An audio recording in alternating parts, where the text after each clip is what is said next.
Hey guys, so recently I've been really encouraged by all the amazing comments on the channel as well as on my videos, and I felt that since a lot of you guys have your own channels, it would be pretty cool to show you guys how I make my videos.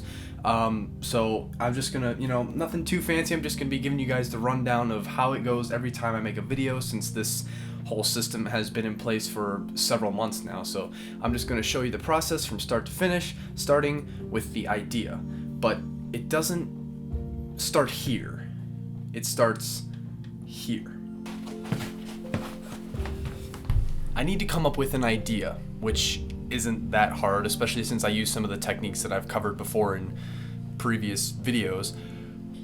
But once I have an idea, and so now it's off to pre-production. So this is where I do all my research, I type all my scripts, my bullet points, and I kind of just do a mind dump and get all of my main thoughts down on paper. So it's kind of funny because the way I used to do it was I would literally script out the entire video and then I would read the script either to the camera or to the microphone, which was really time consuming because I had to memorize the whole script if I was reading it to the camera. Plus it just sounded kind of dry and fake, as you can probably tell from watching some of my older videos. However, now that I've been at this YouTube thing for a little over a year now, I've kind of developed this unique system of scripting, if you will, my videos. So let me just show you how it works. So really what I do is I just write down all the key words in one particular sentence on one line of a Word document, and then I move down to the next line, and that would be for the next sentence or the next thought, and I would just write down all the keywords for that thought, and I would just keep going down the list. This way I don't have to, write 10 pages of script for just a 5-minute video.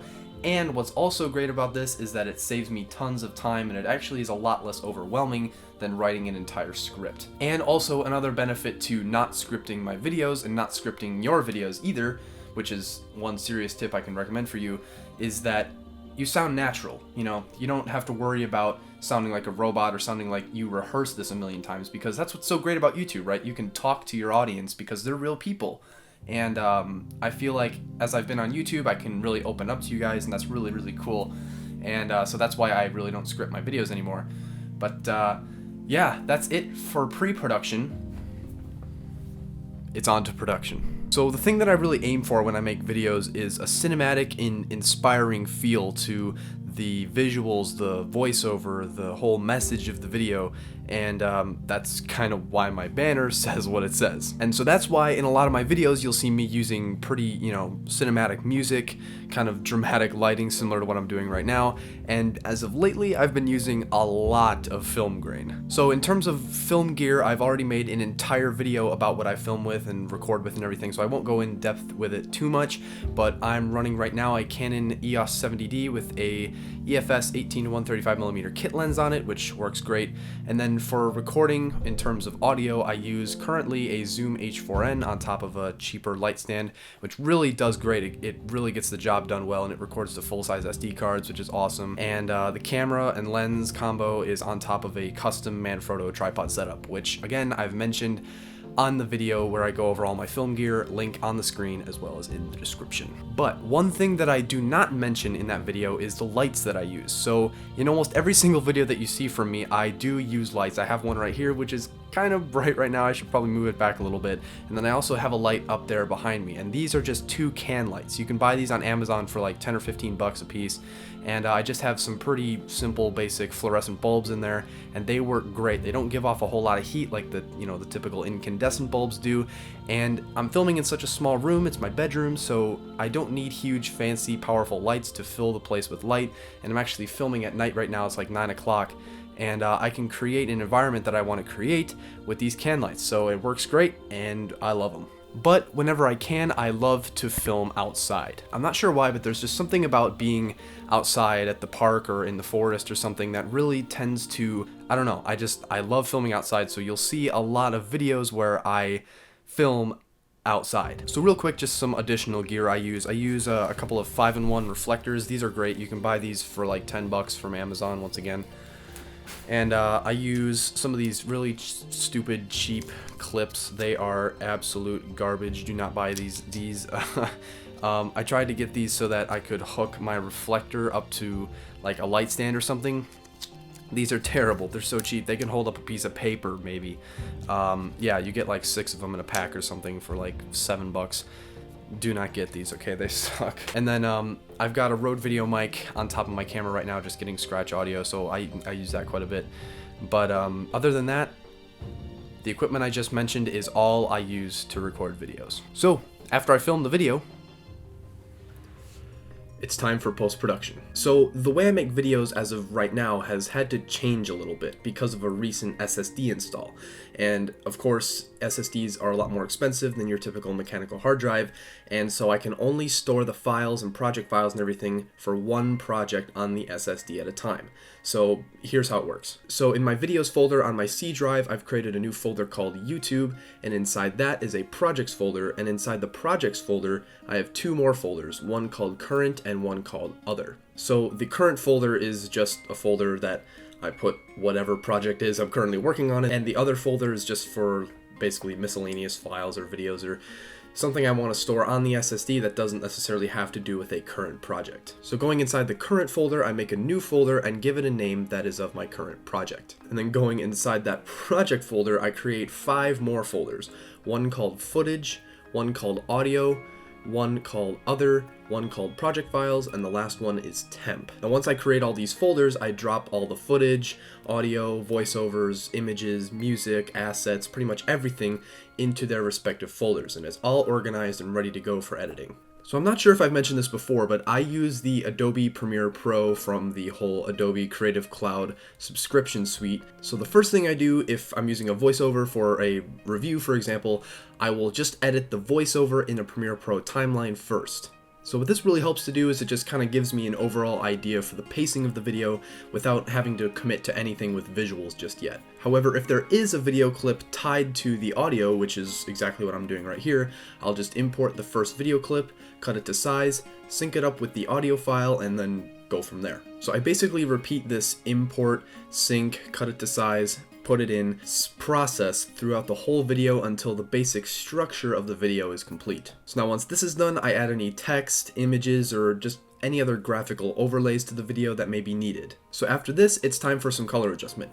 So for color correction and just more of the kind of nitty-gritty tweaking things, I just use RGB curves. It's really simple and basic. And then for the grading, as well as more of a cinematic effect, I use Film Convert Pro. So as I've said before, my style is really more of a cinematic, dramatic kind of lighting environment, and so really to push that further, I can use an S-curve to kind of, you know, make things a bit harsher, and then I can add some grain as well as a film stock to emulate through Film Convert, which is typically what I do on most of my videos. But I do just want to say real quick that not every video or every shot is going to need heavy amounts of S-curve and grading and grain and film stock and camera profiles and all that stuff, so it really just depends on the kind of video and the kind of shot that I'm doing. So next, after this, I get my music. So sometimes, especially in the past, I used tons of royalty-free music from Incompetech, the, free YouTube music library and all that. But as of recently, I've actually been making my own. So I use a software called Filmstro, and it's incredible. So really, it's designed to help people who can't compose music, compose music. So all you have to do to get started in Filmstro is edit the video in its entirety and then export it as an MP4. And then after that, you import the video into Filmstro. So really the way Filmstro works is you have just a bunch of themes. You have sadness, you have excitement, you have happiness, you have fear, you have all these different themes. And then inside those themes, you have about a dozen or so different tracks that you can choose from. However, for each track, you can adjust the momentum, the depth, and the power, which can make the overall track have a faster pace. You can introduce much more of a driving type of feel, a bit more of a heavier feel with drums and trumpets and everything. Or you can just introduce all new instruments together using the depth slider, which can make one track sound like 5. It's really, really great software. So once I choose a track, I import it onto my timeline. So as a filmmaker, I can really use music to dictate the feel of a video. So for example, if there's a really happy or exciting part in the video, I can add a lot of momentum to the music. And then at the end, I kind of like to let everything fall off and slow down as I make my closing remarks, which just kind of helps to tie it all together. So having this kind of customization for music as a filmmaker and a YouTuber is amazing. I can highly recommend Filmstro to anyone. However, it does cost $10 a month, but in my opinion, it's totally worth it. So once the track is done rendering inside of Filmstro, I open up Premiere Pro again, import the track into Premiere, bring the volume down accordingly, and with that, the video is almost done. So at the end of the video, I like to add my little signature Jeep shot along with the beginning of the song for the outro. So the grading of this end shot is actually pretty heavy. I convert it to a 16mm film stock, as well as jacking up the grain to about 150%. So after that, I add the previous video and subscribe text overlays, and with that, the outro is done. So the last thing I do, which just kind of adds a little bit of flair to the video, is I like to open it with kind of like a burst from white, which is just kind of a nice punchy way to start the video, and it, in my opinion, kind of grabs the user's attention. So after this, I just watch the video once through just to make sure it's all good and there's nothing I'm missing, and while I'm doing that, I'll actually look for screenshots that I can take to use as thumbnails. So once I find a few possible thumbnail candidates, I just use the super awesome screenshot feature inside of Premiere, and once that's done, I export the entire video as an H.264 format, and I'm done. So now it's time to start working on the thumbnail. So for thumbnails, for me, I've tried Photoshop, and to be honest, it's just so frustrating to me. I don't really want to take the time to learn how to make proper thumbnails inside of Photoshop, and so what I do is just use Pixlr. It's a super easy software. Anyone can learn it. It's basically the bare bones, stripped down version of Photoshop, but for making simple thumbnails that I make, it works great. So all I do really is just import the image into Pixlr, resize it as needed, and then add some text just, to actually explain a little bit about what the video is about. Once it's done, I size it up and export it as a PNG, and the thumbnail is finished. So from here, I upload the video. I use some SEO techniques to give it a good title, description, and tags, and the whole upload process of thumbnail and video takes about an hour. So that's about it. Sure, my workflow is pretty much a work in progress, but that's just something you have to learn when you're trying to do YouTube seriously. Sure, it's not easy, but in the end, what makes it all worth it is when you guys watch the videos. So, thank you guys so much for watching. If you did enjoy this video, then please be sure to leave a comment down below, and I will see you guys next week.